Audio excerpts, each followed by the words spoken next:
Ahí está, ok. Voy a partir entonces con la idea em, de este curso, que es elementos de la teoría neutral de la evolución. Hablamos de la evolución porque se trata de lo que da cuenta y explica la dinámica del genoma como una fuerza importante. La evolución tiene mucho que ver con cómo cambian la frecuencia génica en las poblaciones. Los genes, que, que son parte importante del genoma, em, cambian en su frecuencia desde el punto de vista de la población. En un individuo nace con su paquete, con su conjunto de genes, ¿cierto? Pero la mirada del individuo no es una mirada única, o sea, hay que mirar a la población entera, como lo que tengo atrás, ¿cierto? Una población de árboles. Cada árbol con su conjunto y de genes y de otros elementos del genoma, pero, pero esa composición que tiene un individuo se analiza y se ha visto que no es, que no es independiente, invariable, y que no depende solo del individuo, sino que depende de una mirada poblacional. Los individuos se cruzan, los individuos se aparean, tienen descendencia, y estos genes, comunidades, empiezan a heredarse de alguna manera, y eso genera también, se combinan, cambian. Entonces, en la generación hay un proceso poblacional importante. No podemos desvincular lo que le pasa a un genoma de lo que le pasa a la población. Están muy asociados.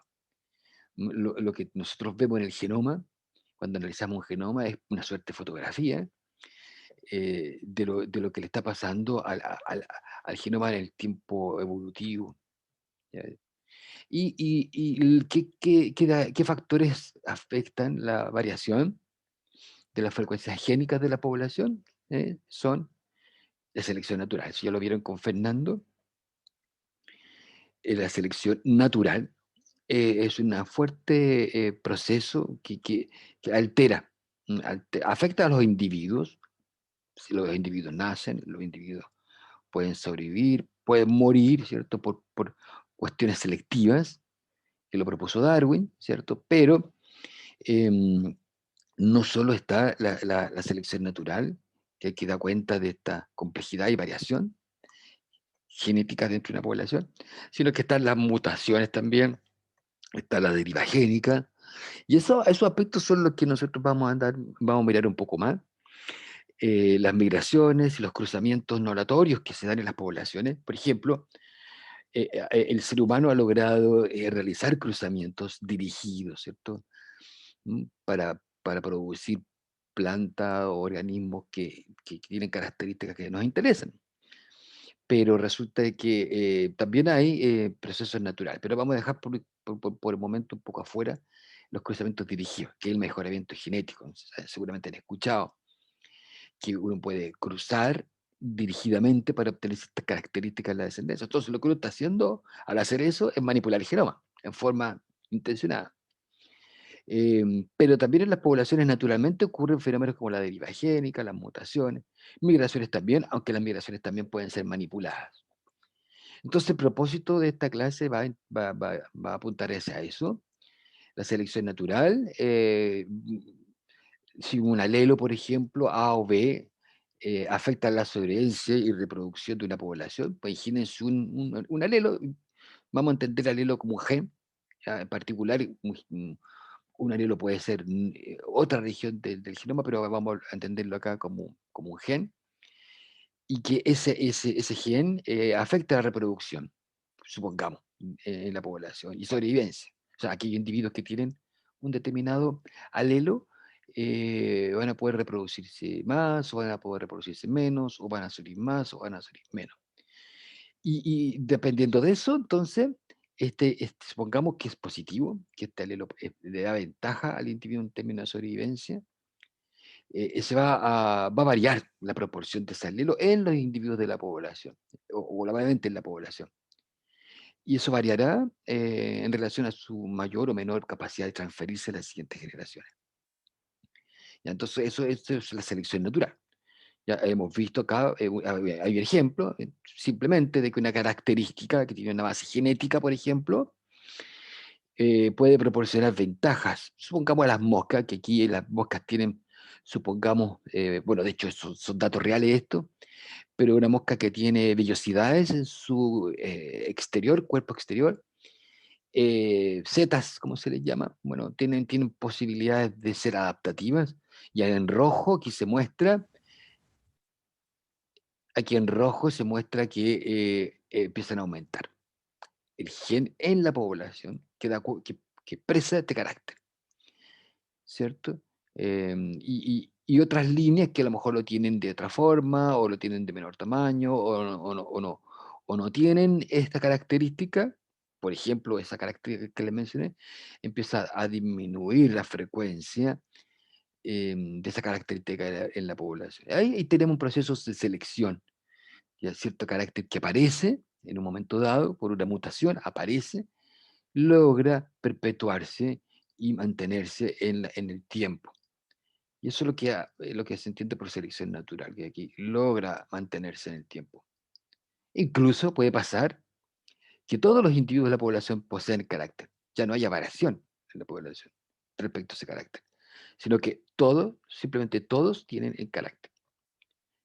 O puede pasar que en la población que estaba presente el carácter, en un momento dado se pierda y ya ninguno lo tenga y sea cero la frecuencia. ¿Ok? Eso puede pasar. Em, pero quería contarle un poquito de historia también sobre este proceso de los cambios de la frecuencia alélica para llegar más después a la neutralidad.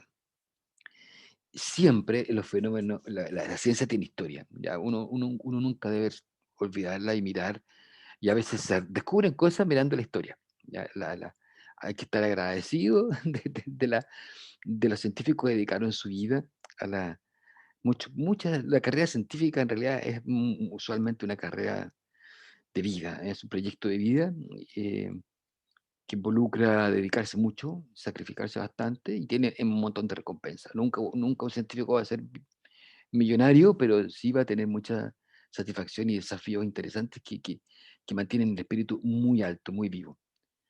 Así que si alguno de ustedes va a ser científico, bueno, viene de cerca la recomendación porque yo soy científico, yo soy biólogo, y hice un doctorado y me he dedicado todo el tiempo a seguir estudiando y a enseñar también, pero principalmente a investigar.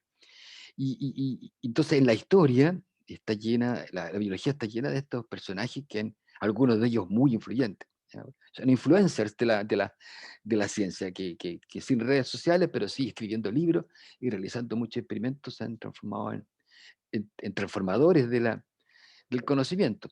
Los genetistas, por ejemplo, para los fines de este curso, han influido mucho en la teoría de la evolución.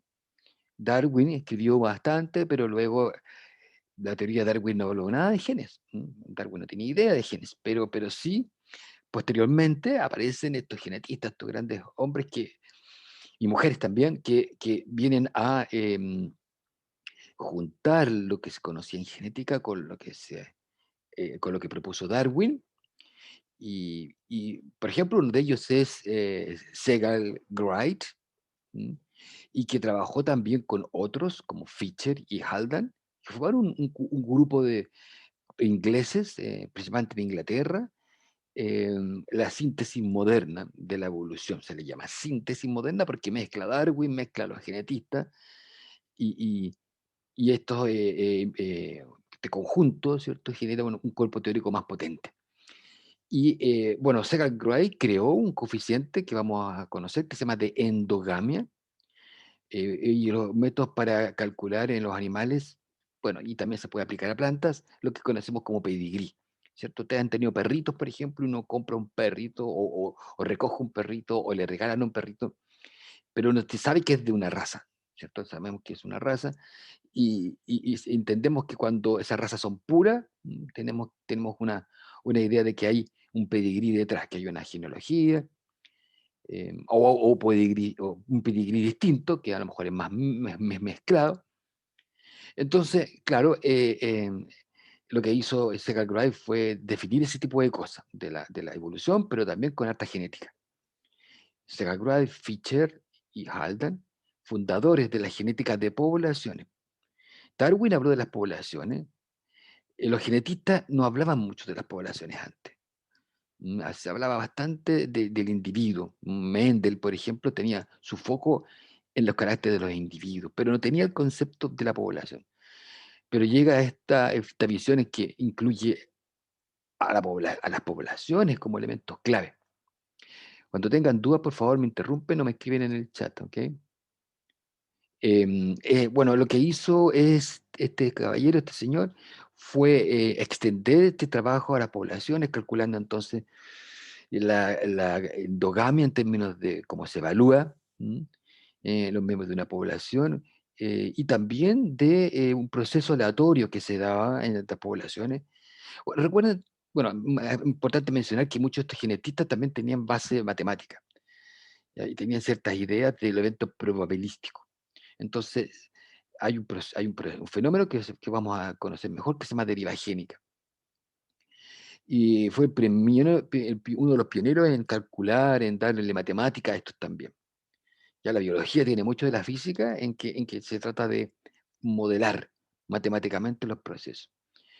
¿Y qué es lo que pasa? Que teoría sintética combina la selección natural, combina las mutaciones, combina las migraciones, combina la deriva génica, como les mostré en la primera imagen, ¿cierto? Tenemos aquí a esta visión, que se la muestra al inicio, es el resultado de la teoría sintética, donde la selección natural es parte. Están las mutaciones, está la deriva, están estos otros aspectos, pero es una visión más integral, más amplia. ¿Ya? Ahí está la idea, ¿cierto? Estaba Darwin por un lado, Mendel por un lado, Fichte y Segall Wright combinan estos dos cuerpos de conocimiento un poco autónomos, un poco separados, y se genera esta teoría sintética. También se le llama neodarwinismo, o sea, que es como el darwinismo renovado. Eh, y en particular lo que les quiero hablar es el resultado de las investigaciones de neodarwinistas relevan o posicionan como algo nuevo, ya estamos hablando de a inicios del siglo pasado, este concepto de deriva génica, de derivar. La idea es que hay una fuerte componente aleatoria en los procesos biológicos, ¿ya? De azar, de cosas indeterminadas, con incertidumbre. No todo en biología está determinado tan claramente. No hay tampoco finalidad. Eso somos un poco de las ideas que surgen acá. Eh, es un tema controversial para muchos biólogos, aunque hay una mayor cantidad de consenso de que los procesos biológicos no tienen un fin, no tienen una determinada camino a seguir, aunque sí hay escuelas de pensamiento en biología que hablan no sé si lo han escuchado por ahí, del diseño inteligente, sobre todo en Estados Unidos hay una escuela de pensamiento muy fuerte de que hay una finalidad en los procesos biológicos. Pero otro componente grande de biólogos nos habla de que los procesos biológicos hay mecanismos, hay procesos, muy bien, pero con una orientación que es bastante con alta incertidumbre. ¿Ya? Entonces la deriva toma parte de eso o le da fuerza a esa idea. ¿Y qué nos dice la deriva? La deriva génica, como proceso que altera la frecuencia de los alelos en la población, que las frecuencias alélicas pueden cambiar meramente por fluctuaciones aleatorias causadas por un fenómeno estadístico. Ya cuando hablamos de fenómenos aleatorios, con incertidumbre, estamos en las manos de la estadística, de la cuestión probabilística. Si ustedes seguramente han tenido estadística, ¿cierto? Tuvieron los bioinformáticos, no sé si en este momento están haciendo algo de estadística, ¿sí? Los bioquímicos no lo sé, no me acuerdo en qué parte de la malla está, pero en algún momento ustedes tienen que estudiar la Los estadística. bioquímicos tenemos estadística en este semestre. Ah, estupendo. Ya, ya. Entonces están en los procesos por ejemplo, de entender las probabilidades, ¿cierto? El evento probabilístico, por ejemplo, tirar un dado, ¿cierto? Un evento probabilístico, eso se puede em, formalizar matemáticamente. Y en biología se están tirando dados todo el tiempo, también. Es un evento probabilístico. La reproducción tiene alta componente de probabilidad de incertidumbre. Y no por eso no funciona, no por eso está mal ni está bien, es simplemente es. ¿Ya? Eh, entonces, por mero azar, algunos individuos, cuando hablamos de individuos, estamos hablando de un ser vivo, ¿cierto? Que tiene genes, que tiene alelos, que tiene un genoma finalmente.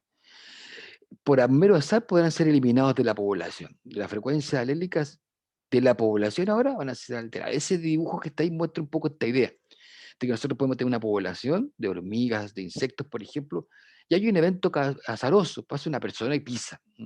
Pisa uno verde, pisa uno naranjo, y es un evento, la idea es transmitir que hay un evento azaroso que puede cambiar la frecuencia de los alelos. El alelo aquí tenía, por ejemplo, el alelo verde tenía una frecuencia igual a 3 acá, ¿cierto? Aquí tenía una frecuencia de 3. Después del evento azaroso tiene una frecuencia igual a 1. Y cambió de 3 a 1 por una cuestión enteramente al azar. No quiere decir que el verde haya sido más adaptativo, ni que el verde se haya sido, la selección natural lo favoreció. En este caso, por mero azar, bajó de 3 a 1. ¿Ya? Por una cuestión, un fenómeno que no depende de las características de los insectos. Eh, eh, Puede que el color verde tenga también, esté siendo afectado por la selección natural. No quiere decir que no, pero además se le pueden pasar cosas a los individuos de color verde por entero azar.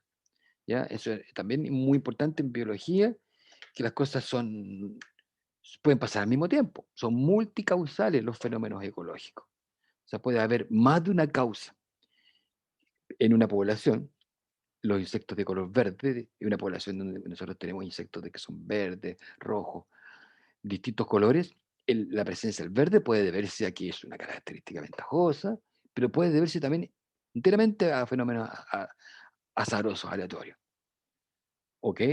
No todo tiene esta visión darwinista que tiene un carácter adaptativo. Darwin a veces se pasó un poquito de revoluciones y pensaba, o al menos así quedó en la historia de la biología, como que muchas de las características que tenemos nosotros, los seres vivos, todos los seres vivos, son adaptativas. Es una escuela que resalta lo adaptativo. Pero, ¿qué es lo que nos dice el neodarwinismo y la teoría sintética de la evolución? Es que es posible eso, pero también es posible esto otro y esto otro, ¿cierto? Puede que sea verde sea una mutación, no es que se quedó en la población, simplemente se quedó. Y no es ni buena ni mala para el insecto. Y en ese caso vamos a decir que es, ¿cómo dirían ustedes que una característica que es ni buena ni mala? En el sentido de que no afecta la reproducción, no afecta la sobrevivencia. Neutral. Neutral, exactamente, es una característica neutra, que está ahí, que no afecta nada, silenciosa, no afecta, no produce nada, pero está ahí, no se ha ido, no ha desaparecido. Entonces, lo mismo pasa, las características fenotípicas de un organismo tienen base genética. Entonces, los alelos que dan cuenta de la pigmentación verde, por ejemplo, de un insecto puede ser adaptativa, podría ser adaptativa, que le permite a los insectos que poseen ese alelo reproducirse mejor, sobrevivir más, camuflarse, alimentarse mejor, em, tener una mejor disipación del calor, en fin. Pero podría ser también enteramente por azar y quedarse en la población por azar. O puede que sea una característica que le da un aspecto negativo, es más visible por parte de un depredador, lo transforma en que a lo mejor se calienta más y le hace mal el calor, y se reproduce menos finalmente, y empieza a decaer en la población ese carácter. Entonces hay que entender que están estos procesos adaptativos, pero simultáneamente, esto que estamos viendo ahora, que es la deriva génica, ¿cierto? Que por procesos aleatorios y que tienen que ver con el error de muestreo. Vamos a ver por qué hablamos de errores de muestreo y estadística.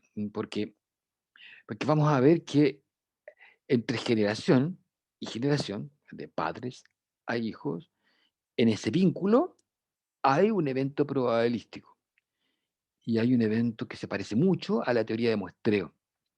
¿Qué es lo que es un poquito la teoría de muestreo? Rápidamente es que, por ejemplo, yo tengo una bolsita, ¿cierto? Ustedes han jugado a la lotería, ¿cierto? Una lotería y en la casa, en algunos parques de diversiones, hay juego a la lotería, ¿cierto? ¿Todos conocen la lotería? Y en la lotería hay una bolsita usualmente donde hay unos numeritos que se sacan. ¿Ya? Y eso es un evento de muestreo. Yo tomo, bueno, en la lotería uno toma da uno, y uno va cantando los números, ¿cierto? Da uno. Pero podría ser que en un evento de muestreo yo en lugar de tomar uno tomo tres. Pero tengo variantes dentro de la bolsita y tomo con la mano un grupo.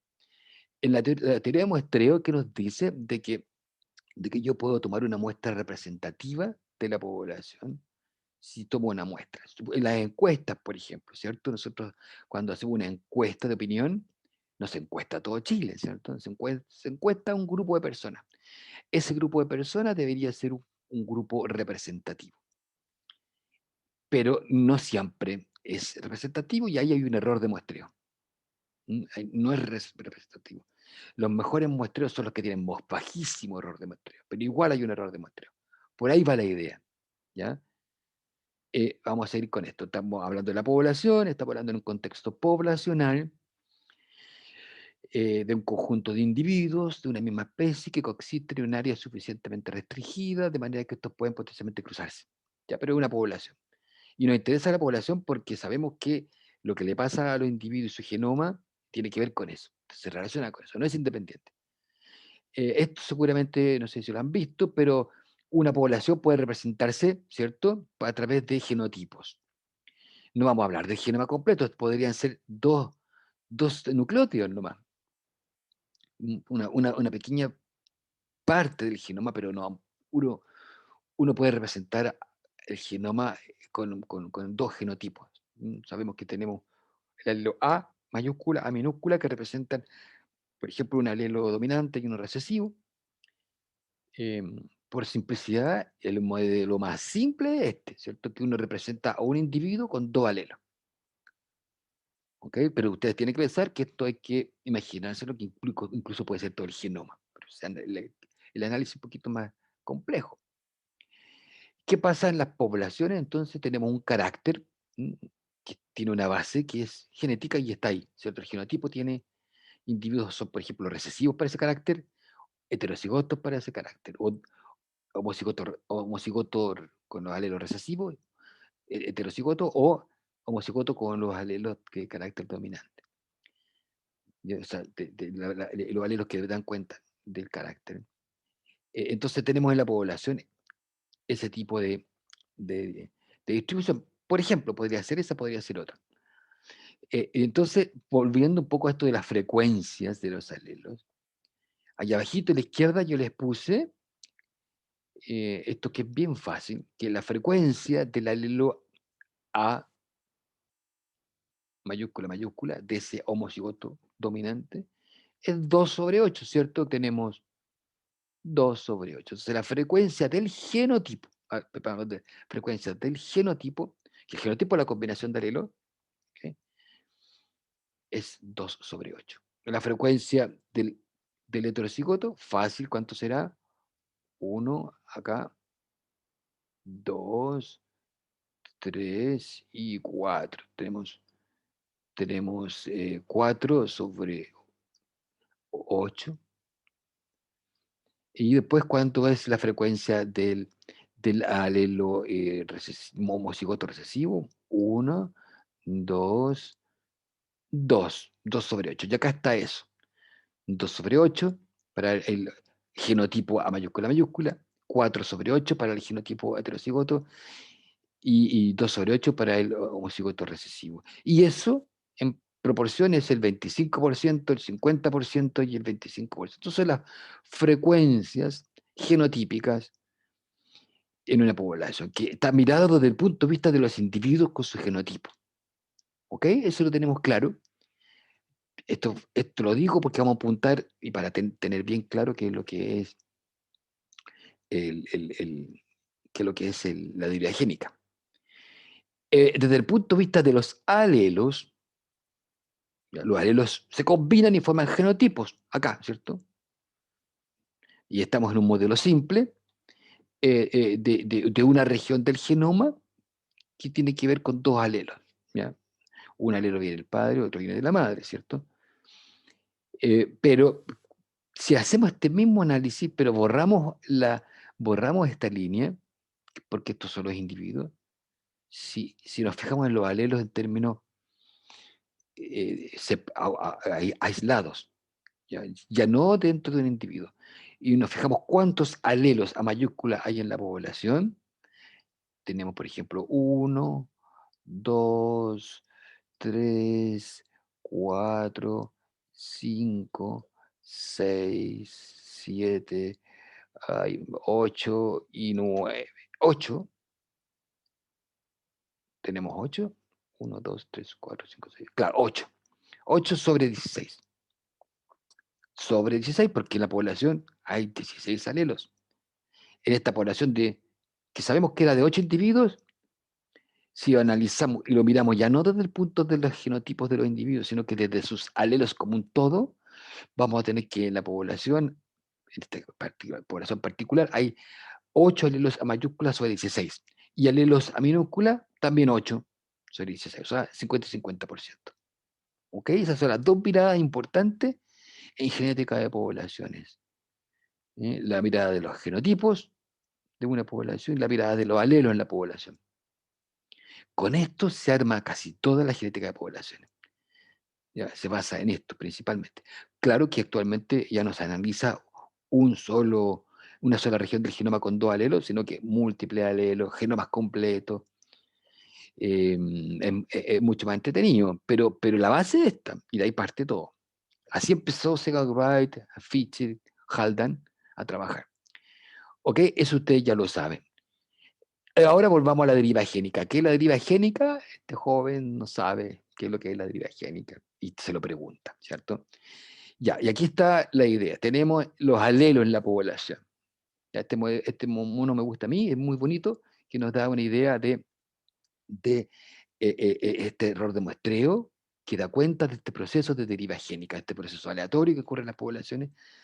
¿Y cuál es la idea? Imaginemos que tenemos una población inicial, aquí a la izquierda, una población inicial en que hay solamente dos alelos, el alelo naranjo y el alelo verde.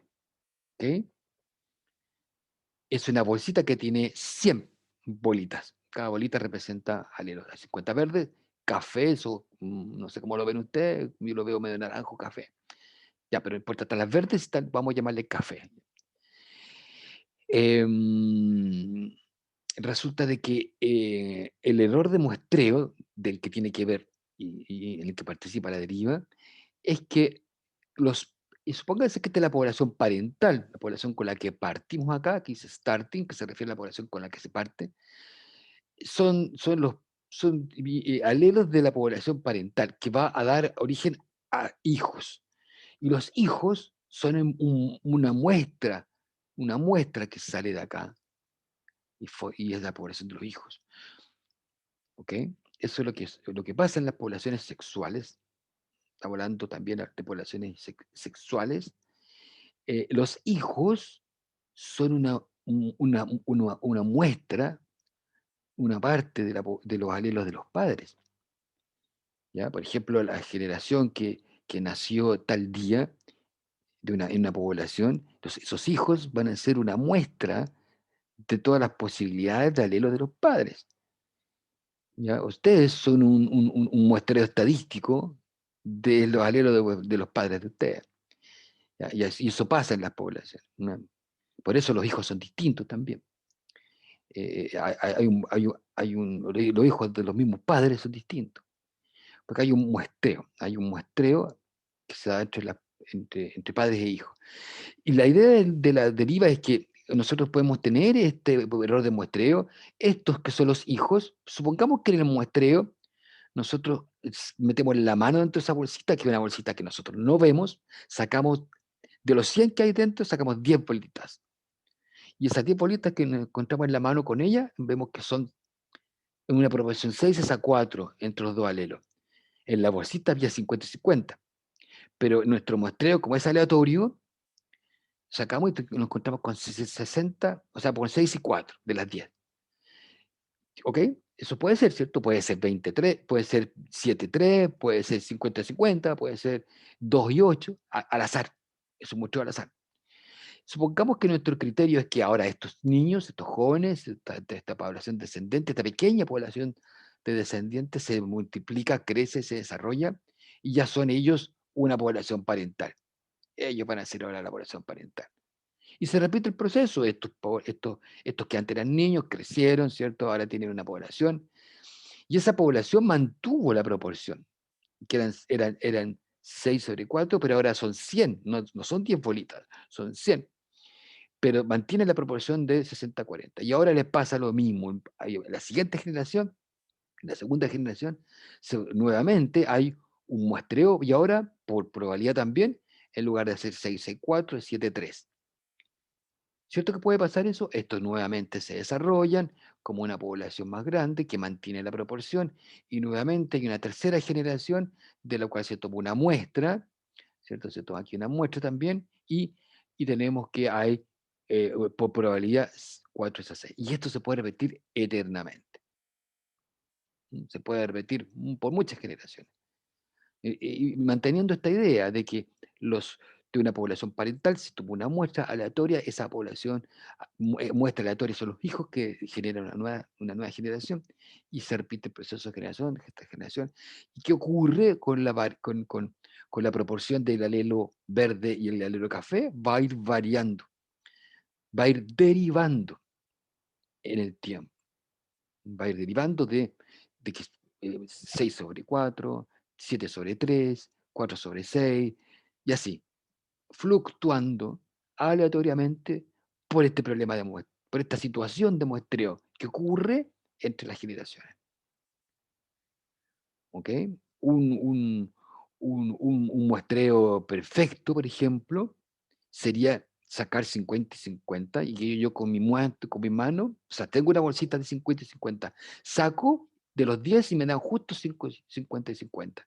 Ahí no habría error de muestreo, porque he obtenido de mi muestra exactamente la proporción que hay en la bolsita original. Pero eso no ocurre. Si usted lo hace enteramente al azar, les va a dar distintos valores. Ya le va a dar siempre, hágalo si quieren, le va a dar 4/6, 3/7, hasta después que le den todos de un solo color. Es poco probable, pero no imposible. ¿Ya? Eso es lo que pasa justamente con la deriva, que a veces pasa que por probabilidad, aunque baja, puede pasar eso, de que yo tomo mi muestra, por ejemplo, aquí, todos los individuos de un solo alelo. Y puede pasar, ¿cierto? Es mala suerte, ¿cierto? O diríamos nosotros, es poco probable que no se tome ningún individuo verde, ningún alelo verde. Pero por deriva puede pasar. Y ahí tenemos que, inevitablemente, en algún momento va a pasar. Imaginemos que esto lo repetimos 1.000.000 de veces. Imaginemos que, porque así pasa, la vida en la Tierra tiene millones, miles de millones de años. Entonces ha pasado una generación, imagínense las bacterias, cuánto se reproducen, organismos que tienen reproducción rápida. Puede pasar esto, que en la generación de los hijos hay alelos de los padres que no están representados. ¿Y qué pasa? Se pierde el alelo verde, desapareció en la población, por un problema o una situación de deriva. ¿Ok? Si por azar en uno de los muestreos se sacan solo bolitas de color café, ¿cierto? La población jamás volverá a tener bolitas verdes. Aquí dice jamás, ¿cierto? Jamás. Eso es un poco exagerado. Pero la idea es que se pierden. ¿Cómo se podrían recuperar las bolitas verdes?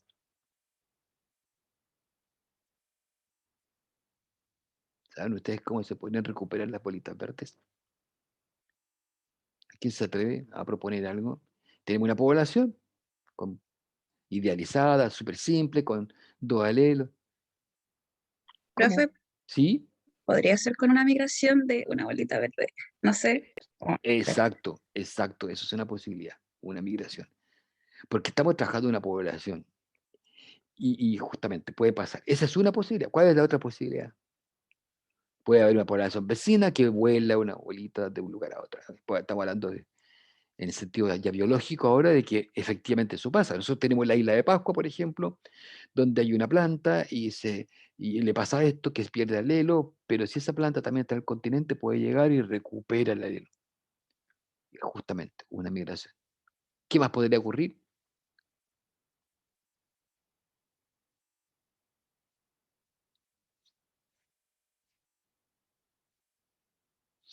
¿Qué más podría ocurrir? Podría darse el fenómeno Mañalich, una mutación. Una mutación podría volver al genotipo verde, ya, ¿cierto? Se puede volver verde. Sería poco probable, justamente, Nicolás, pero puede pasar una mutación. Una mutación cambia en la secuencia que codifica para el color café, cambia y se vuelve, entre comillas, vuelve, ¿cierto? Verde. Justamente, mutaciones y migraciones pueden aumentar la variación genética, porque lo que ocurrió acá es que se redujo la variación genética. Teníamos dos, ahora uno. ¿Se acuerdan el caballero caminando y que pisa, ¿cierto? A los insectos aquí. El proceso aleatorio está explicado. Aquí está explicado en términos de error de muestreo, que ocurre entre generaciones. Pero es aleatorio, es aleatorio. Y así de aleatorio podría ocurrir una mutación que restituye también. Pero es otro proceso, otro tipo de fenómeno aleatorio, las mutaciones. Aquí estamos hablando de la deriva génica, que es esto en esencia. ¿Qué pasa? Que la deriva génica puede que esté siempre fluctuando, fluctuando, fluctuando, fluctuando, y en algún momento esta fluctuación puede producir esto, que se pierde un alelo. Pero fíjese lo que pasa al mismo tiempo, se pierde el alelo verde. ¿Y qué pasa con el alelo café? El alelo café ahora está en todos los individuos. Y cuando hablamos de que se pierde un alelo, cuando se pierde el alelo verde, vamos a ponerlo aquí, este alelo se extingue, ¿cierto? Al menos localmente, se extingue. ¿Y qué pasa con el alelo café? ¿Cómo dirían? ¿Qué le ha pasado a usted? ¿Qué dirían?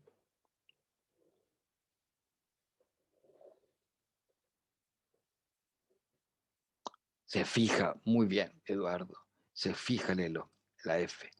Fijarse quiere decir que ahora todos lo tienen.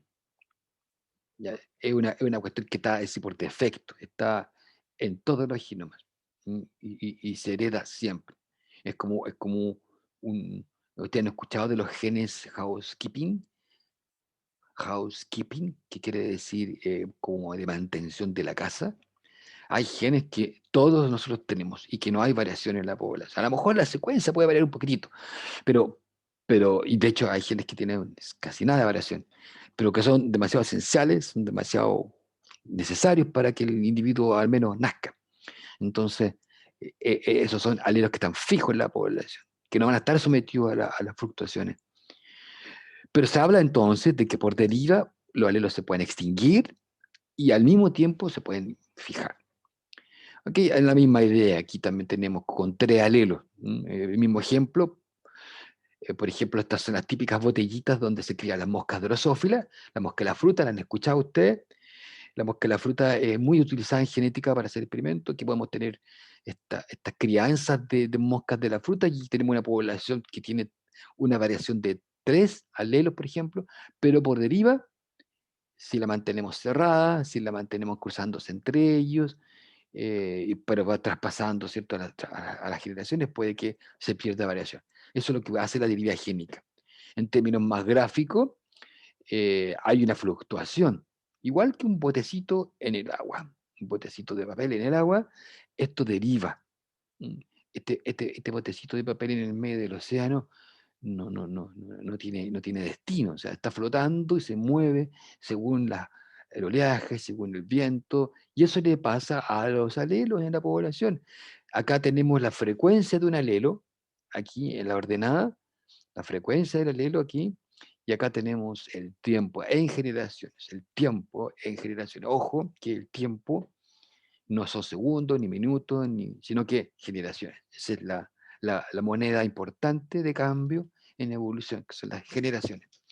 Y acá tenemos una simulación de la deriva génica, que en inglés se dice genetic drift, ya, genetic drift, que significa deriva génica. No deriva genética, no es deriva genética, es deriva génica. Aquí dice genetic, pero es génica, ¿ya? ¿Y qué pasa con los alelos? Es que fluctúan, su frecuencia va fluctuando, aquí la frecuencia está en términos de proporción, de 0 a 1. Bueno, el gráfico acá llega a 9 nomás, pero es de 0 a 1. Siempre la frecuencia va de 0 a 1, o la proporción. Pero eso puede ir fluctuando. En algunos casos sube, bajo, y aquí se extingue. Y acá, en estos casos, bueno, se extingue, vuelve a aparecer, una mutación la reconstituye, pero en general aquí está fluctuando y no se extingue en estos casos. ¿Ya? Deriva entonces, los alelos que forman una nueva generación son una muestra aleatoria de la generación parental. ¿Ya? Esa es una idea importante. ¿Mm? Son una muestra aleatoria. Por eso está con rojo ahí. Si los aquí hay una excepción es particular. Si los padres son homocigotos, ya no habrá diferencias entre estos y sus hijos. En este caso, no habrá efecto de muestreo. No habrá deriva para esos salir. Esta es una situación particular. Ya, si los padres son homocigotos para un carácter, cuando analizamos el genotipo y ambos son homocigotos, eh, todos los hijos van a ser heterocigotos. Si tenemos A mayúscula, mayúscula, A minúscula, minúscula, por ejemplo, que los padres sean un padre sea mayúscula, mayúscula, y uno de los hijos sea A minúscula, minúscula, si ocupamos, ustedes lo han visto, eso en genética de mendeliana, todos nos van a ser heterocigotos. Y en este caso no habrá deriva. Un caso particular, pero es importante tenerlo en cuenta, ¿ya? Vamos a poner un poquito entre paréntesis. Sí, para todos los otros casos, el muestreo sí tendrá efecto cuando los padres, al menos uno, sea heterocigoto, ¿ya? Eso es como una condición. Y en la trayectoria de las mutaciones se puede entender como deriva también, eso es algo que ha eh, servido o sea utilizado como marco de referencia para entender este proceso de deriva, sobre todo en términos de las mutaciones. ¿Ok? Vamos a hacer, yo creo que una pausa ya, ¿o no?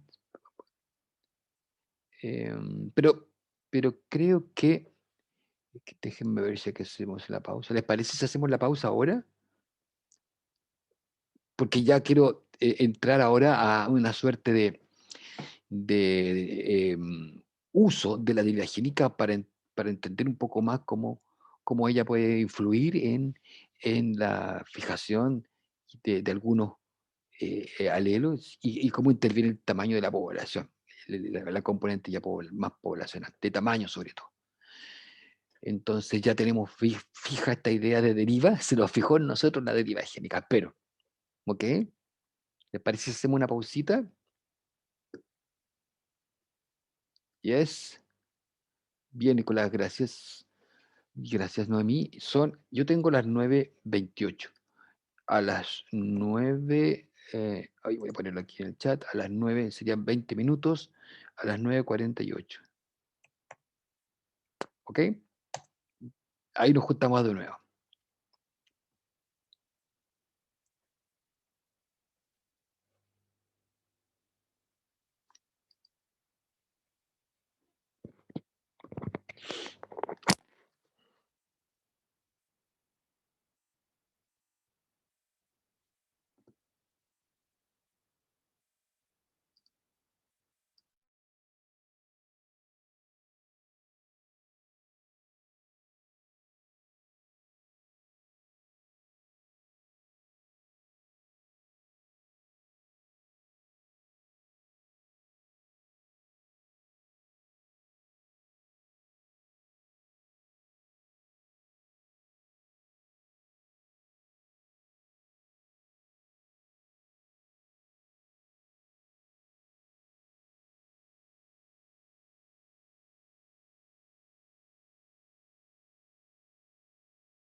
Hola, hola.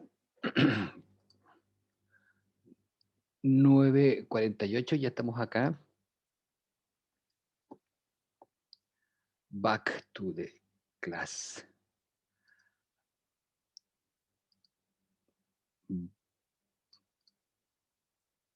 Ok, vamos a poner entonces. Quería que por favor entren al sitio que puse en el chat. Algunos estudiantes ya conocen este sitio, seguramente ya tienen creada su sesión. Pero entren por favor y creen un usuario y hay una pequeña encuestita ahí. No sé si llamarla encuesta, pero es una pregunta.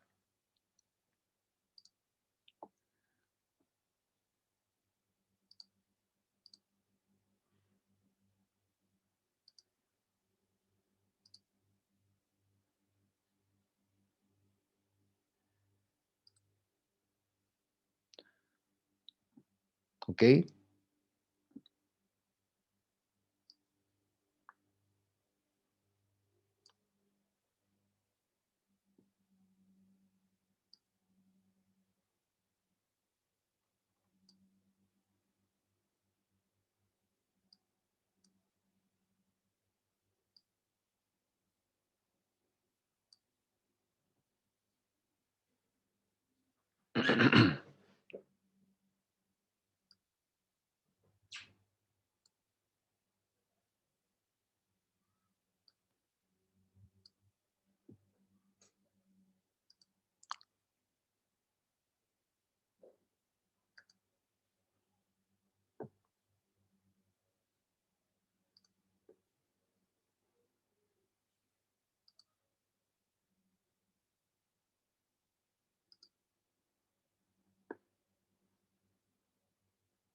Pueden escuchar, ver lo que está ahí. Por favor, entren a poolf.com/Claudio Ramir 651. Hay una pregunta que quiero que respondan online.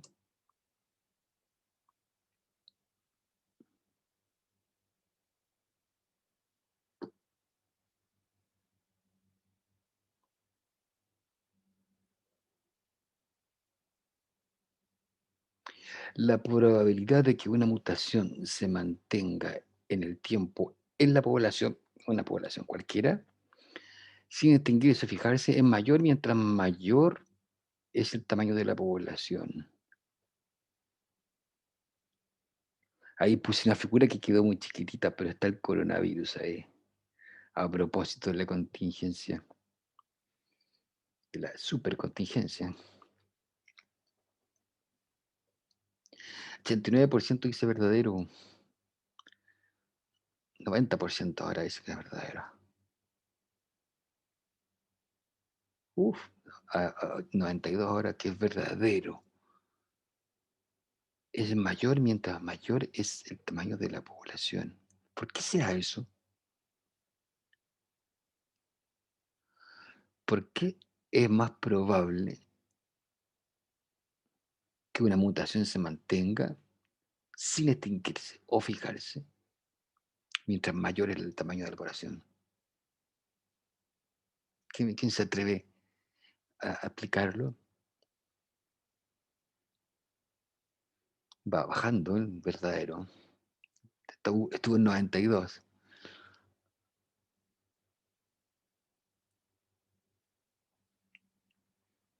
¿Quién se atreve a aplicar El hecho de que una mutación que aparezca se mantenga mientras mayor el tamaño de la población.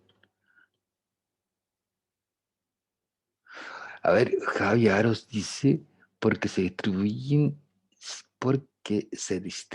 en la población. Ya se distribuye, se dispersa dentro de la población. Pero también se distribuye en población pequeña. Profe, ¿Sí?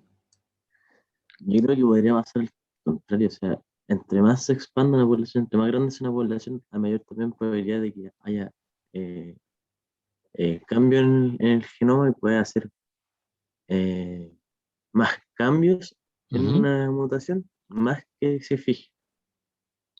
Pero ponte tú que la mutación aparece, y ahí tenemos la mutación, qué sé yo, la, la BL14, ya, hay una mutación. Esa mutación, no supongamos que esa mutación vaya a cambiar o no vaya a cambiar. Esa mutación, tal cual, ya apareció, está ahí.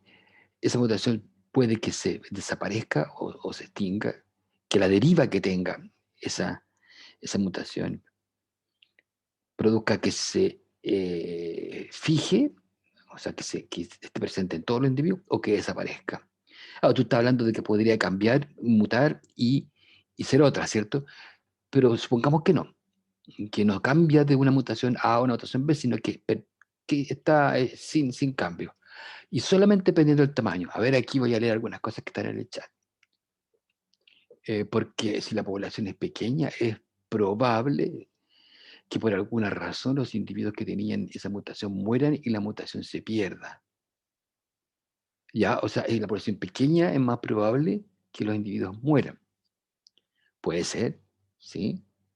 Claro, ahí sí que está involucrado el tamaño. Lo que decía Javiera de que se dispersa, también se dispersa en pequeña como una grande. Pero acá se está hablando que en una población pequeña se pierda. Está hablando de que sería más probable ahí.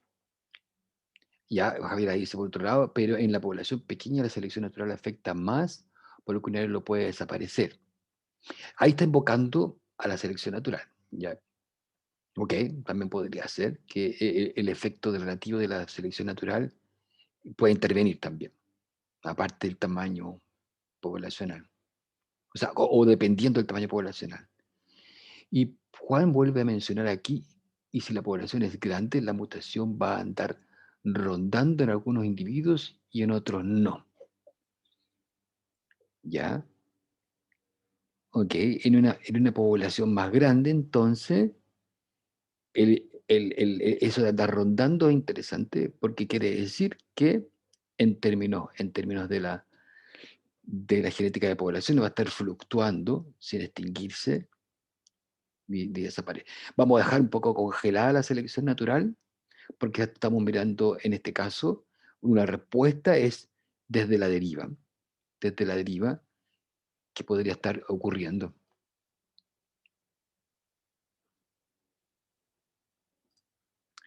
Vamos a dar, efectivamente, es verdadera la respuesta. Mientras más grande es el tamaño de una población, una mutación, es más probable que se mantenga en el tiempo. Ahí yo puse el coronavirus, porque ¿qué pasa con las mutaciones? Ustedes me han escuchado mucho, ¿cierto? A ver, aquí Nicolás dice, verdadero porque hay más organismos que amortiguar los cambios en caso de acercarse a la fijación y extinción. Con un mayor número poblacional debe darse la probabilidad de que muchos organismos pierdan o se fijen en el alelo al mismo tiempo, mientras que en la población pequeña son unos pocos. Vamos a ver un poco lo que pasa en realidad. Y quería mencionar el caso del coronavirus, que es un ejemplo que yo creo que nos ayuda a entender esto ahora. Han escuchado ustedes de las variantes, ¿cierto? De las variantes que han aparecido, las variantes de bueno, de Inglaterra, de, de Sudáfrica, la variante de Brasil en Manaus. De hecho, hay una variante que fue la primera, que es la italiana, ¿cierto? Que no se habla mucho, pero el virus mutó desde China a Italia, y en Italia mutó y se expandió, y es la variante más dispersa inicialmente, surge una mutación en Italia. Pero ¿qué pasa con el tamaño poblacional? Y ese es un gran problema. Mientras más grande es la población del coronavirus, es más probable que una mutación que aparezca no se pierda. No se pierda por alguna de las razones que ustedes han dicho acá. El- el- el- el- la mutación empieza a fluctuar, tiene más posibilidades de ir de un lugar a otro, de estar por ahí merodeando digamos, andando de un individuo a otro. Y si hay muchos individuos, ese alelo puede estar, a lo mejor un individuo muere, pero está en otro, ¿cierto? Entonces permanece. Eso, el hecho de que se extinga, o que todos los individuos la tengan, esos dos extremos son más improbables. Que se extinga es más improbable porque hay variantes en otras copias de esta variante en otros individuos.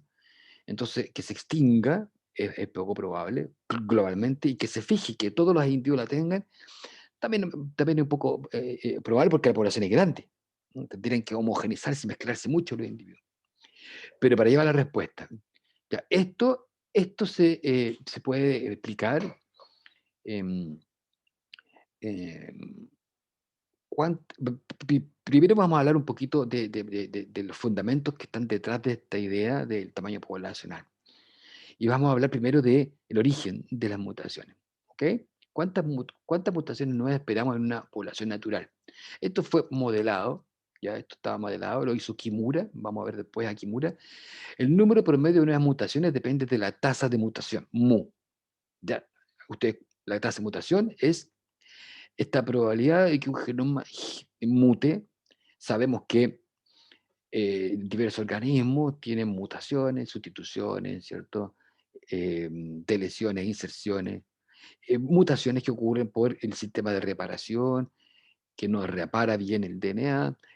Eh, Al paréntesis, ya que estamos en la contingencia, el coronavirus es un gen de RNA que muta, tiene muchas más probabilidades de mutar.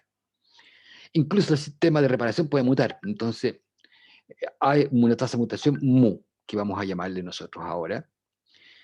Y vamos a suponer que hay un tamaño poblacional n mayúscula. Si cada individuo tiene dos copias del gen de interés, ¿cierto?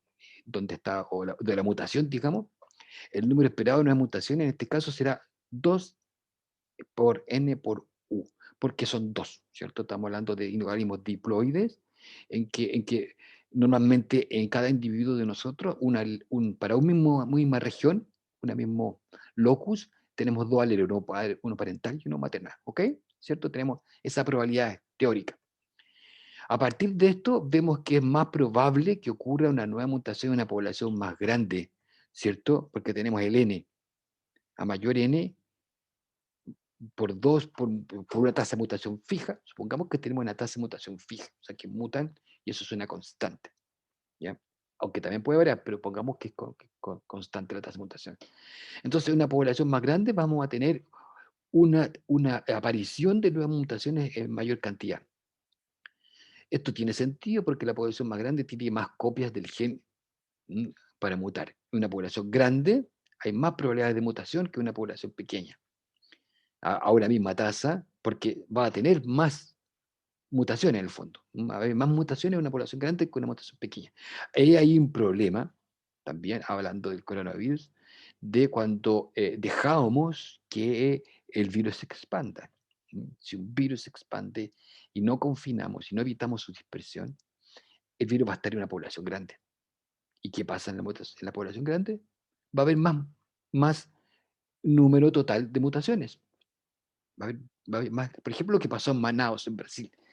En Brasil, un lugar donde no se controló bien el coronavirus, no hubo medidas importantes de distanciamiento físico, el virus tuvo una población, la prevalencia era enorme, había mucha gente contagiada, no todos enfermos, no todos en el hospital, muchos asintomáticos, muchas personas que tenían un pequeño resfriado, pero estaba el virus en la población en grandes cantidades. ¿Y qué pasó? Salió una mutación, la mutación que se llama la Manaus, que es la variante brasileña. Entonces, en poblaciones más grandes es más probable que mute. Acá está, A propósito de eso, no sé si conocen esto de la inmunidad de manada, la mal llamada inmunidad de rebaño, porque los seres humanos y no todos los organismos son un rebaño, ¿cierto? Entonces me prefiero más el término inmunidad de manada, ¿ya? En ese caso pasa que acá hay un fuerte efecto también en el tamaño poblacional. En este gráfico se muestra lo que típicamente pasa en estas poblaciones, que hay individuos susceptibles, infectados e inmunes. Y, y acá lo que se muestra es cómo cambia eso si tenemos situación con o sin vacuna, que serían los inmunes. Pero también está el R0, que es la tasa de replicabilidad del virus, una forma de cómo que se expande. Entonces, y estos son en poblaciones de igual tamaño, vamos a tener una, eh, una tasa de replicabilidad de la mutación y expansión de la mutación, obviamente, si no tenemos inmunidad, aun cuando la tasa de replicación del individuo, del virus, sea baja, como se muestra arriba. Ahora, si tenemos una vacunación, ahí tenemos dos escenarios. En el del medio, en el de acá, nosotros vamos a tener que vamos a lograr al final una menor población de individuos infectados, si es que el R, la tasa en que se replica el virus, es más baja que si es más alta. Si es más alta, por ejemplo, las mutaciones que están apareciendo le dan una mayor capacidad de contagio. Entonces vamos a tener que aumenta el R y a pesar del mismo tamaño, empieza a prevalecer al final una mayor cantidad de contagiados, aunque tengamos vacunas, aunque tengamos la misma cantidad de vacunas. Entonces tenemos que en poblaciones más grandes, lo que suele ocurrir es que puede haber más mutaciones, esas mutaciones pueden generar, en el caso del coronavirus, que sea más contagioso y finalmente, aunque tengamos inmunidad de manada y también vacuna, vamos a tener también una alta frecuencia de más contagio, proporcionalmente de contagio. Reduciendo los tamaños poblacionales de la población del virus que muta, esto se reducen las probabilidades. ¿Okay? Entonces es importante el tamaño de la población. Siguiendo con esta línea, ¿qué posibilidades hay de que una nueva mutación se fije entonces, como lo mencionábamos recién, por deriva en la población? Esto es la fijación del alelo, nuevamente la idea de que acá se fija y que todos los individuos tienen en su... Eh, aquí el lapicito, todos los individuos, aquí estamos en el 100%, todos los individuos tienen, y se fijó, en este momento se ha fijado, o en este momento se ha extinguido. Esa probabilidad de que pase esto, aquí no está graficado el tamaño corporal, o sea, el tamaño de la población, solamente la frecuencia del alelo en el tiempo. Vamos a graficarlo después en función del tamaño poblacional. Y aquí vamos a hablar de esta probabilidad de fijación, y la imagen espicular de la fijación es la extinción. ¿Ya? Vamos a tener que pensar siempre en que si un gen se fija, hay que pensarlo que también desde el otro punto de vista de la extinción. ¿Ya? Pero aquí en este caso vamos a mirarlo más que nada desde la fijación, aunque tenemos que tener en mente que también opera para la extinción, de la misma forma, ¿no? En términos matemáticos. La probabilidad de fijación de un alelo recién surgido debido a Gerica es esto, es inverso a ese tamaño. En otras palabras, la probabilidad de fijación es la misma que la frecuencia alélica inicial de la población. Por ejemplo, si tenemos una población de 20 individuos, la probabilidad de fijación de un alelo va a ser 1 sobre 2 por 20, un 2,5%. Si la población aumenta de 20, fíjense, de 20 a 100, ¿qué pasa con la probabilidad de fijación? Es inversa, o sea, se reduce. Mientras más grande la población, la probabilidad de que se fije disminuye. Se aleja de la probabilidad de fijarse, como también se aleja de la posibilidad de extinguirse. Y se mantiene entonces. ¿Ya? El tamaño de la población tiene efectos opuestos respecto de las nuevas mutaciones y su eventual fijación en la población. O sea, cuando el N es grande, es mucho más probable que también ocurren nuevas mutaciones, como dijimos antes. Sin embargo, cada nueva mutación tiene una menor probabilidad de ser fijada en la población debido a la deriva. Aparece, y si la población es grande, no se fija ni se extingue, se mantiene. Cuando la población es más pequeña, por ejemplo, si mantenemos la población del coronavirus pequeña, la probabilidad de mutaciones también es pequeña, ¿cierto? Si mantenemos la población del coronavirus pequeña, va a haber menos probabilidad de que mute, y ocurre la probabilidad de, puede que se fije ese problema, que en esa población pequeña ya todos tengan, digamos, todos los virus que hay en esa población pequeña tengan esa mutación, pero al mismo tiempo es probable que se extinga. Ya, esto se ve acá mejor. Tenemos un gráfico donde aquí sí tenemos graficado en función del tamaño poblacional. Un tamaño poblacional de 10, un tamaño poblacional de 500, por ejemplo, individuos. ¿Ya? Entonces, ¿qué pasa acá? Tenemos la misma idea, las generaciones, tiempo generacional del organismo, y la frecuencia del alelo. Entonces, cuando tenemos una población pequeña, puede pasar esto, que aquí se fija y también se extingue, se puede extinguir y fijar. Entonces, estos eventos de fijación y extinción ocurren más frecuentemente o es más probable, ¿cierto?, en poblaciones pequeñas. En poblaciones grandes, fíjese lo que pasa. No pasa nunca la extinción ni la fijación. Se mantiene. Una mutación que aparece en una población grande se va a mantener.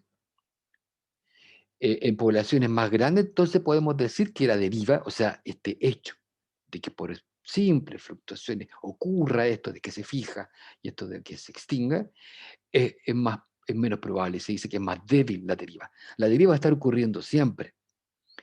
¿Mm? Así como por ahí la selección natural también está ocurriendo por otro lado, porque algunos de estos alelos van a ser ventajosos, estas mutaciones pueden ser negativas, pero independiente de la selección natural que está ocurriendo al mismo tiempo, tenemos nosotros la deriva que va a ocurrir siempre, pero su efecto es más notorio en poblaciones pequeñas, porque ahí se fija y ahí se extingue. En poblaciones más grandes, la importancia relativa de la deriva génica va a ser menor, porque los alelos van a estar fluctuando. Esas nuevas mutaciones que aparecen van a estar fluctuando. Ya, acá se muestra, este que está acá, este efecto se muestra que cuando una mutación aparece, normalmente una mutación que aparece en baja frecuencia, aquí abajito. Normalmente una mutación la tienen algunos pocos individuos. Pero entonces es más probable que se extinga. Cuando aparecen nuevas mutaciones, están más cerca de la probabilidad de extinción en poblaciones pequeñas. ¿Ya? ¿Cierto? En poblaciones pequeñas es más probable que se extinga porque está muy cerca de del cero frecuencia. Igual puede pasar esto, que se fije. ¿Ya? Si tenemos una mutación que aparece en una población grande, es más probable que se mantenga. ¿Ya? Y entonces ahí tenemos esos problemas de tener a mucha población contagiada en el caso del coronavirus, porque se espanta. Pero esto nos dice la deriva génica, ¿ok? Y el genoma, volviendo al genoma, que es el punto del curso, ¿cierto? El genoma se relaciona con estos fenómenos poblacionales, no es independiente, ¿ok? Uno a veces cree que el genoma tiene sus propias dinámicas internas y que tiene más que hay una herencia de padres a hijos, qué sé yo, unas cuantas mutaciones, pero la verdad que está ocurriendo eso a nivel micro, pero están ocurriendo cuestiones que son de la población, de los individuos que se cruzan y que dan cuenta de la composición del genoma finalmente, la cantidad de variantes que tiene un genoma. Hay que siempre mirar las poblaciones, ¿ya? Hay que tener esa otra, digamos, componente dentro de lo que les pasa al genoma. Acá nuevamente tenemos alguna idea particular, o sea, un poquito más en detalle de este fenómeno del tamaño poblacional, que cuando hablamos del tamaño poblacional tenemos que también hacer una distinción. Que por ejemplo aquí tenemos una tremenda manada de elefantes, pero en una población que tiene una distribución normal, ¿cierto? Una distribución normal de algún carácter, ¿cierto? Normalmente, valga la redundancia, normal. Me quedo fea la distribución, pero quiere decir que una campana de Gauss, un evento probabilístico, bueno, una distribución que usualmente en los seres vivos es normal. Hay un tamaño poblacional, o sea, por ejemplo, hay una característica que es más común, que es el promedio, ¿cierto? Pero también hay características que son más raras que extremas.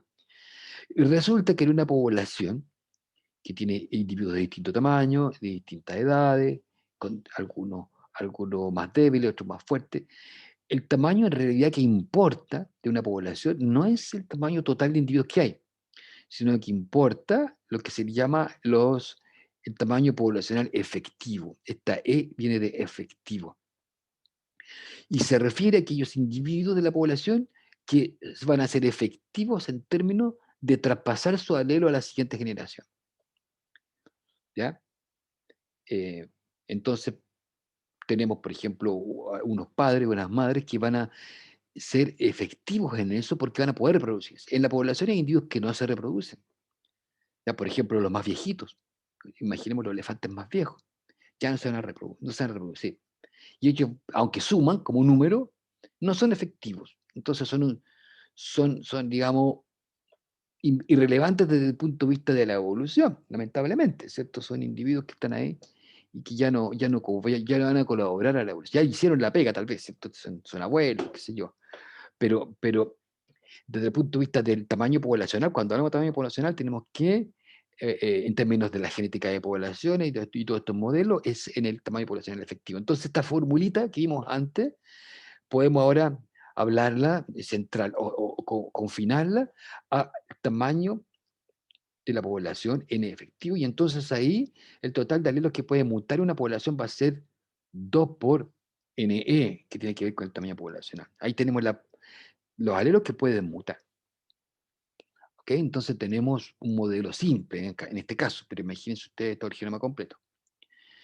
Ahora, si se produce la fijación de un alelo, ¿en cuántas generaciones es probable que tome eso? Eso es una pregunta que se hizo Kimura, un famoso biólogo evolutivo, que vamos a ver después, que fue partícipe y creador de la teoría neutral, y él calculó, y es el tiempo promedio de generaciones. Yo no voy a demostrarlo acá matemáticamente, pero es 4 veces ese tamaño poblacional. Y aquí me faltó la E, pero se refiere al tamaño poblacional efectivo. Lo voy a ir haciendo ahí, me quedó fea la E, pero es el tamaño poblacional efectivo. Va a ser 4 veces. O sea, el tiempo es el número de promedio de generaciones en alcanzar la fijación. Ahora, no quiere decir meses, días ni años, sino que el número promedio de generaciones en alcanzar la fijación. Y va a tener que ver con el número de individuos en la población, suponiendo que machos y hembras contribuyen igualmente en cada generación también. ¿Ok? Entonces, ¿cómo es de esperar? La fijación de alelos lleva mucho más tiempo en grandes poblaciones. Si una población tiene 1 millón de miembros reproductores, los efectivos, ¿cierto? Se requieren en promedio 4 millones de generaciones, quizá un promedio de tiempo insuperable, pero para alcanzar la fijación teóricamente. Sin embargo, en un pequeño grupo de 100 individuos, la fijación toma solo 400 generaciones en promedio. Hablamos de la fijación. Entonces, como venimos mencionando recién, en poblaciones pequeñas, una mutación que aparece es más probable que se fije y puede pasar en 400 generaciones en forma teórica. Acá se muestra este tiempo que toma una mutación en fijarse. Aparece acá una mutación con poca frecuencia. ¿Y qué le pasa a esa mutación? A ver, Juan, este es igual para la extinción de un gen. No, está calculado para que se fije. Está este tamaño, 4N, para que se fije. Por ejemplo, acá está, aparece, y acá es donde se fija. Ahí. Lo que pasa es que la extinción puede, por ejemplo, acá se ven, que se pueden fijar que se pueden extinguir, aparecen y se extinguen, aparecen y se extinguen. Pueden durar un tiempo que, tiene que ver con el tamaño también, pero matemáticamente lo que está demostrado es el tiempo a la fijación, lo determinó Kimura, como 4NE de un alelo. Y la otra cosa que determinó Kimura, este investigador, es que cuando yo tomo los picos de 2 mutaciones. Por ejemplo, acá nosotros tenemos una mutación que se produce, y se produce, cambia a otra mutación, las variantes empiezan a desaparecer, y esta nueva mutación que aparece, por ejemplo, este alelo A cambia, muta, y el alelo A muta a B, ese otro variante, para que se fije la población, tiene una tasa de mutación neutral que va a estar determinada por este tiempo. ¿Ya? Son cálculos que se pueden hacer, que después se pueden verificar en algunos modelos. Pero se puede estimar el tiempo de fijación de una mutación y eso va a depender del tamaño de la población.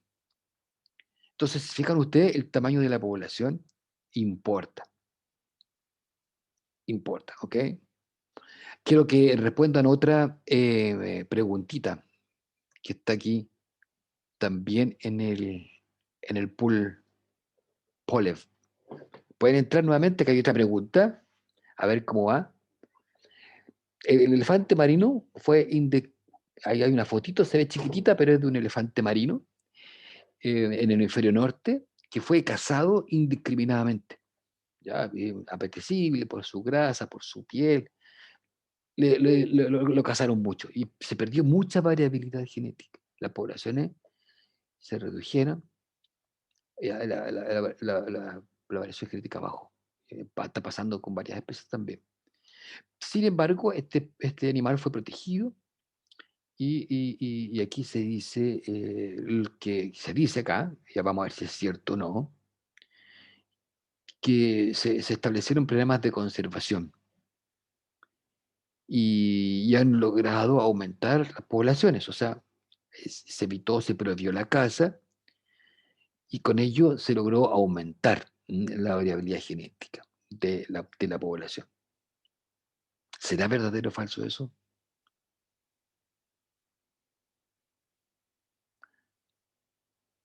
Estaba siendo cazado, se perdió mucha variabilidad, se protegió y la variabilidad genética aumentó.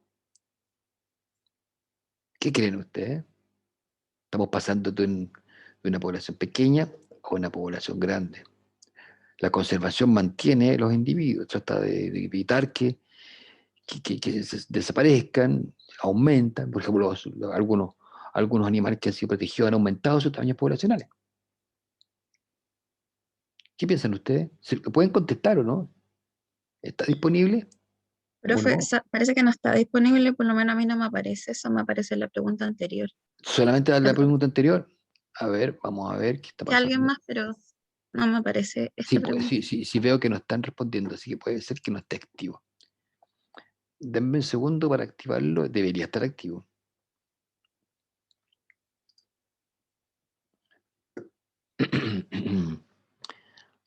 ¿Por qué no está activo?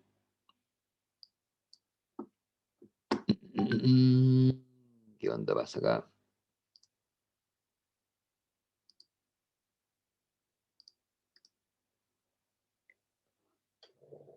Deme un segundo, sí, un segundo porque tengo que activarlo. Yo pensé que estaba activo como el anterior.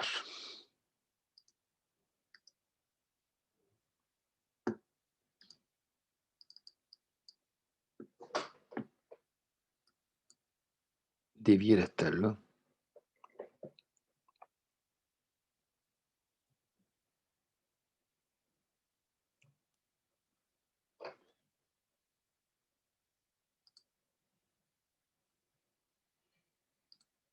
Mm.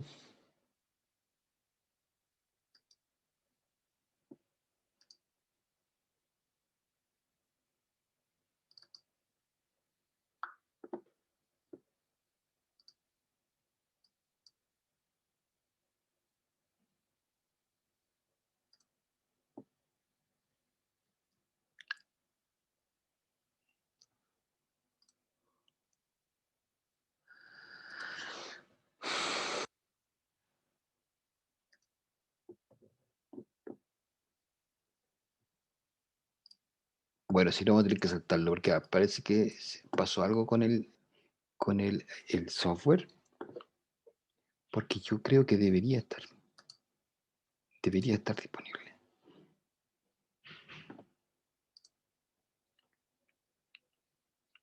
Qué fome.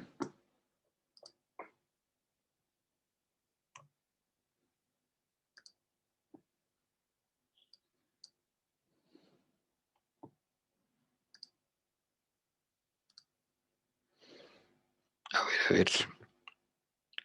¿Ven en pantalla completa ustedes o no? No, parece que no.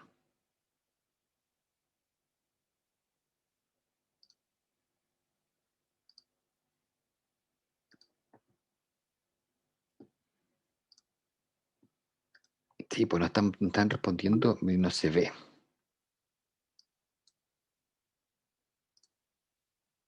Bueno, no importa.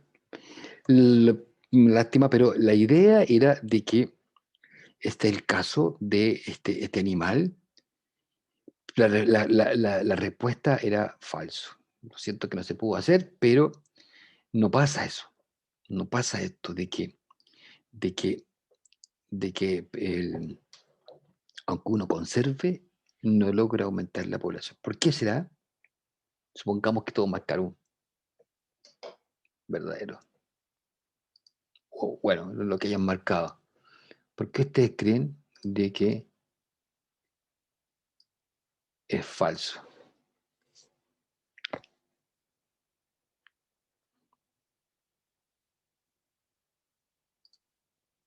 ¿Mm? A ver, acá hay un mensaje. Pero la conservación nuevamente se lleva a cabo en ambientes controlados. No necesariamente, eso sería lo que se llama conservación eh, en un espacio físico. Ahí se me olvidó, no me acuerdo cuál es el nombre que tiene, pero es una conservación que uno lleva justamente a los individuos a un lugar para que se reproduzcan, los panda, por ejemplo. Pero hay conservación en que tú no los mueves a los organismos del lugar, lo dejas ahí. ¿Mm? Oye, tú dices que acá que se mantengan, esto lo dice Juan Fuentes. Juan dice que la conservación normalmente se lleva a cabo en ambientes controlados y eso provoca que los individuos no puedan cruzarse con otras poblaciones. Por lo tanto, la variabilidad genética no va a ser como antes. Eso cree Juan. Em, Bueno, es que la conservación, si tú dices que normalmente ocurre en lugares controlados, la verdad es que puede ser una situación en que yo tengo, sobre todo en casos extremos, en que hay muy pocos individuos en una población, me los llevo a un lugar ex situ, eso así se llama, ex situ, o sea, fuera del lugar. Se da mucho en plantas que están extinguiéndose y que si tú las dejas en el campo, probablemente se pueden extinguir, entonces se las llevan los conservadores y las reproducen, las cruzan y empieza a aumentar, y es una conservación ex situ. Pero otras veces la conservación es proteger el lugar, o sea, reducir la caza, la remoción, la entrada de agentes que te permiten que la población disminuya. Entonces, con eso tú logras aumentar la población. Y en eso tú dejas libre la reproducción. Lo dejas libre, ¿cierto? Entonces, ¿qué pasa ahí? Aún cuando tú pasa eso, lo que pasó en este caso del elefante marino, es que hubo un periodo en que se cazaron mucho, se redujeron las poblaciones enormemente, se protegió, aumentó el tamaño de la población, muchos individuos, lo que ha pasado también con los elefantes, por ejemplo, también en la India hay muchos elefantes, hasta son peligrosos los elefantes. Bueno, pero resulta que a pesar de que hay más individuos, la variación genética se ha visto, se ha demostrado que no aumenta. Cuando la variabilidad genética se pierde, es muy difícil recuperarla. Lo que uno tiene es un aumento de los individuos. Claro, por ejemplo, teníamos 1.000.000. Por casa baja a 100.000. Yo los protejo y al siglo después, por ejemplo, tengo de nuevo 1.000.000, supongamos, pero la variabilidad genética no aumenta igual. Y esto es porque las tasas de evolución, las tasas de cambio son más lentas, son mucho más lentas. Cuando se producen, por ejemplo, vimos ahí que la tasa en que se fije un alelo es 4 veces el tamaño poblacional. O sea, son mucho más años para que haya variación y se incremente la variación. Entonces, el hecho de que se pierda en una población variabilidad y aunque tú tengas más o igual número de individuos, aumenta el tamaño, la variación genética no va a la par, y va rezagada. Entonces, eso es un problema importante de la pérdida de variación. ¿Ok? Se ha demostrado. Una cosa acá es que esa frecuencia, también otro aspecto importante de las fijaciones, lo dije antes, otro aspecto importante es que la frecuencia inicial aquí es importante para saber si se fija o no se fija. Y también para la extinción. Y lo que suele ocurrir es que cuando yo tengo una mutación, y como le pasa con las mutaciones, aparecen en baja proporción, siempre va a ser más probable que se extingan. Independientes si son positivas o negativas, estamos hablando de mutaciones, solamente una variante nueva. Como hablaba Javier, recién nos planteó la selección natural entre medio. Aquí olvidémonos de la selección natural por mientras. ¿Ya? Estamos hablando solamente de un fenómeno aleatorio que tiene que ver con el tamaño poblacional, de las mutaciones que aparecen y su función con el tamaño poblacional. ¿Qué pasa? Que una mutación aparece, es una variante aparece que es poco frecuente, y por ser poco frecuente va a tener más posibilidad de fluctuar por deriva y extinguirse más que nada, pero eventualmente se puede fijar. Y eso es más probable, es más fuerte ese efecto de la deriva en poblaciones pequeñas. En poblaciones más grandes tiende a diluirse más. Acá en este gráfico de abajo se muestra que el tamaño poblacional y se muestra la probabilidad de que un gen, un alelo, se extinga. Acá está, que se desaparezca, que desaparezca. Y acá en colores, ya en colores se ven las proporciones de los alelos, ¿ya? Normalmente nosotros vamos a trabajar con esta idea de un alelo que tiene, o sea, un locus que tiene dos alelos, ¿cierto? Que puede ser AA y A mayúscula, por ejemplo, o puede tener también el alelo minúscula A, que puede estar de esa forma, ¿cierto? Y también se puede dar el heterocigoto. Entonces, normalmente vamos a tener, para simplicidad teórica, esta situación, ¿cierto? Em, y a la frecuencia de A, normalmente se le llama frecuencia, que me falta un paréntesis. A ver, tomarlo con el mouse para hacer esto. Es igual a P, se le llama P, ¿ya? Y la frecuencia de A minúscula se le llama Q. Es una convención. Disculpen lo feo de mi letra. Y es igual a Q. ¿Ok? Eso por convención. Entonces aquí lo que se grafica, lo que significa su T aquí está, fijémonos solamente en P, en el alelo nuevo que aparece en la población, P, y si P tiene un 50%, si está en una proporción más o menos alta, que es 50%, esa probabilidad de extinción baja, es más baja, ¿cierto? Con ese tamaño de población.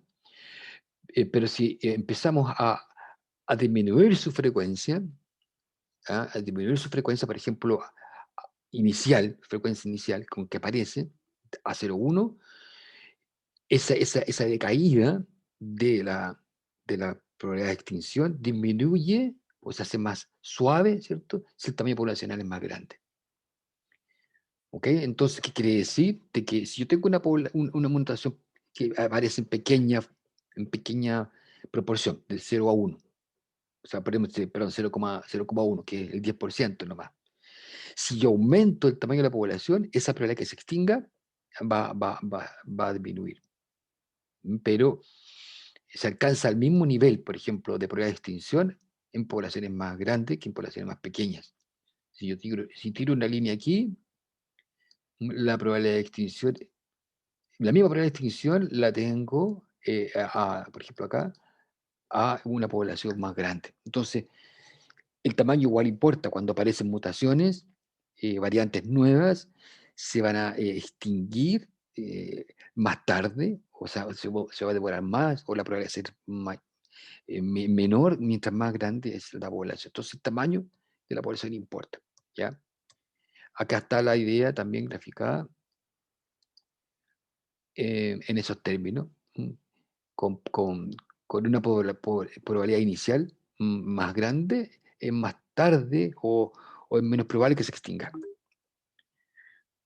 ¿Ok? Vamos a seguir con esto. La variabilidad perdida, como le muestra el caso de este elefante marino, demora mucho en recuperarse. Nuevas mutaciones podrían sustituir parte de la variación, como lo mencionábamos, ¿cierto? Mutadas de ave, qué sé yo. Y el efecto de la vida será mayor en poblaciones pequeñas. Esa es una gran idea, ¿cierto? En poblaciones pequeñas ocurren más estas fluctuaciones, puede que se fije, puede que se alele, y en poblaciones más grandes se diluye. Y la frecuencia inicial de la mutación es importante. Y acá yo creo que vamos a alcanzar a hablar sobre estos dos casos, que estas situaciones en que yo tengo un pequeño tamaño poblacional, y es más probable que un alelo se fije o se extinga, se da en dos situaciones biológicas muy conocidas, que la deriva génica, como proceso aleatorio, que incide, ¿cierto?, en la frecuencia de los alelos, se da fuertemente cuando una población se reduce en tamaño, y a eso le llamamos cuello de botella, cuello de botella, bottlenecks en inglés. Y es porque hay algo que hace que la población se reduce fuertemente, lo que hablábamos recién, en el elefante marino. Hubo un periodo de la caza indiscriminada por un pequeño periodo de tiempo en la historia de la evolución de este elefante marino. De repente, ¡puf!, una reducción masiva de los individuos y se produce un cuello de botella. ¿Y qué pasa después de eso? La variación disminuye. Y esta es la forma de graficarlo. Usualmente en varios libros, en varios lugares, se ve este ejemplo de cuello de botella. Lo pueden buscar por ahí. Pero en simple, ¿qué es lo que es? Es una metáfora, ¿cierto? Es una forma de entenderlo. Y es que yo tengo una población original, supongamos, con tres variantes, tres mutaciones, tres alelos, ¿cierto?, que están presentes, tres variantes, ¿sí? ¿Y qué pasa con el cuello de botella? Es que yo tengo una población grande, ¿cierto?, de elefantes marinos, pero luego ocurre un cuello de botella, algo que estrangula el tamaño poblacional. Puede ser la caza, puede ser un incendio, puede ser una catástrofe que baja de 1 millón de individuos a unos pocos miles. ¿Qué pasa? Es como que si nosotros vaciáramos la botella y no pudiéramos incluir dentro de este vaso en que se trasvasija el contenido de la botella, y que de tres variantes vamos a lo mejor poder tener solamente dos en el vaso. Ya, entonces la población que sobrevive tiene menos individuos y tiene menos variabilidad. Eso es casi obvio, ¿cierto? Por pura probabilidad de no tomar a los individuos de la muestra que persistió a la reducción del tamaño poblacional. También se muestra de esta forma, ¿cierto? Una población grande que yo tengo, esto representa mejor el periodo después, ¿cierto?, del cuello de botella. Tengo una población muy grande de elefantes marinos con una variabilidad genética decente, ¿cierto?, alta variación genética, todos los individuos son muy distintos, hay poca, lo que se llama consanguinidad. Cuando una población es grande, los individuos tienen alelos distintos entre sí, son muy distintos. No son es menos probable que se crucen hermanos, en las poblaciones naturales pasa eso. Porque una población grande, muy variable, ocurre un cuello de botella, pocos individuos sobreviven, y aunque aumente la población de individuos, fíjese, pasa con la variación. La variación no se ha recuperado, se perdió el alelo verde. ¿Y qué pasa entonces? Ocurrió deriva. En esta población, que era grande, se estranguló porque se eliminaron individuos por una catástrofe, y de ahí en adelante la deriva es más importante. Aquí la deriva genética estaba presente la deriva genética, porque siempre está operando. Pero cuando la población es más pequeña, aquí la deriva es más importante, es más gruesa, digamos, la flecha, porque tiene una importancia relativa mayor en poblaciones pequeñas. Y se pierden entonces alelos, como dijimos, ¿cierto? Que la deriva génica está ocurriendo siempre, pero su importancia relativa es mayor en poblaciones pequeñas. ¿Ok? Eso pasa en el famoso cuello de botella. Aquí está también otra forma de representar el cuello de botella, con el mismo modelo que habíamos visto de las bolsitas, que se reduce el tamaño poblacional, entonces yo ahora tengo una bolsa más pequeña donde tomo mi muestra, entonces mi muestra es más probable que sea sesgada, porque ya no tengo la misma cantidad de bolitas iniciales. Y pasa entonces que de ahí en adelante la variación genética disminuye.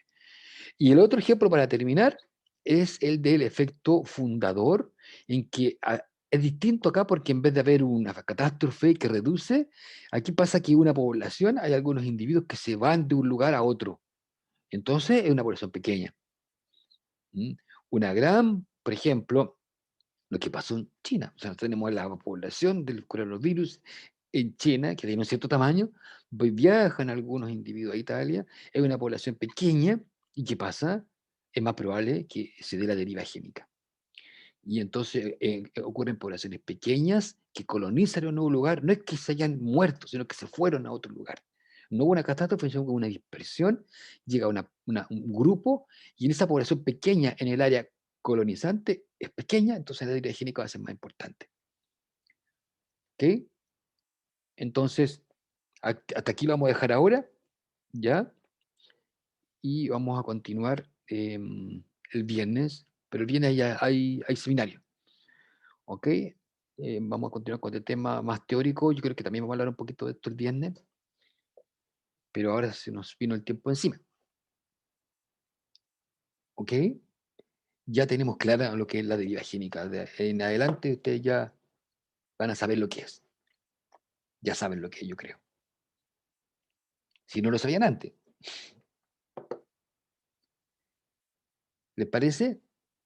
Entonces, si tienen alguna duda, estamos en el tiempo.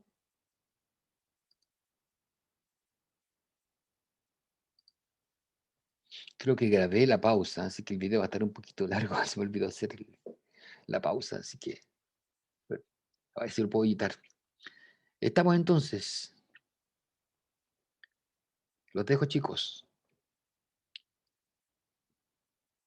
Chao. Profe, que esté bien. Chao, profe, que esté bien. Chao, ustedes también. Cuídense mucho. Nos vemos el viernes. Adiós. Chao, chao.